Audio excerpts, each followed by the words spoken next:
సూళ్లూరుపేట నియోజకవర్గంలో వైఎస్ రాజశేఖర్ రెడ్డి జన్మదిన వేడుకలు ఘనంగా జరిగాయి. ఈ కార్యక్రమంలో సూళ్లూరుపేట మాజీ శాసనసభ్యులు సంజీవయ్య పాల్గొన్నారు. ప్రజల హృదయాలలో ఎప్పటికీ గుర్తుండిపోయే నేతగా వైఎస్ రాజశేఖర్ రెడ్డి మిగిలిపోతారని, సంక్షేమం, అభివృద్ధిని సమపాళ్లల్లో పేద ప్రజలకు అందించిన ఘనత వైఎస్ఆర్కే చెల్లుతుందని, ఆయన చనిపోయి 15 ఏళ్లైనా ప్రజల గుండెల్లో చిరస్థాయిగా నిలబడిపోయారని మాజీ ఎమ్మెల్యే సంజీవయ్య అన్నారు. అబద్ధాలు చెప్పలేకపోయారు కాబట్టి 2014 కావచ్చు, 2024 కావచ్చు అధికారం దూరమైన. అయితే మన నాయకుడు మనం నేర్పించిన ఒకటే, అధికారము దూరమైనా పర్వాలేదు, మనం చెప్పింది చేయాలి, చేయగలిగింది చెప్పాలి. అందుకే అబద్ధ హామీల్ని జగన్మోహన్ రెడ్డి గారికి ఇవ్వలేకపోయారు. ప్రజలు మరి బొల్లి మాటల్ని నమ్మారు.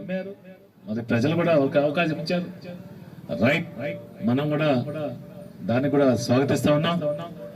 రాజశేఖర్ గారు అయితే ఉన్నది 5 సంవత్సరాల 3 నెలలు పాలన సాగించింది. అయితే ఈ రోజు తను మరణించి 15 సంవత్సరాలు అయింది. అయితే ఈ రోజుకి రాజశేఖర్ గారిని గుర్తుపెట్టుకున్నారంటే ఆయన చేసిన గొప్ప కార్యక్రమాలు, ఆయన చేసిన మేలు, మరి ఇది ప్రజలు ఎక్కడికి మర్చిపోరు. మరి ఒక్కొక్క సందర్భంలో పొరపాటు పడచ్చాము గాని, తప్పటడుగు వేయచ్చాము గాని, మరి నిలదొక్కుంటుంది వైఎస్ఆర్ కాంగ్రెస్ పార్టీ కూడా అందరి అభిమానం. అబద్ధాలు చెప్పలేకపోయారు కాబట్టి 2014 కావచ్చు, 2024 కావచ్చు అధికారం దూరమైన.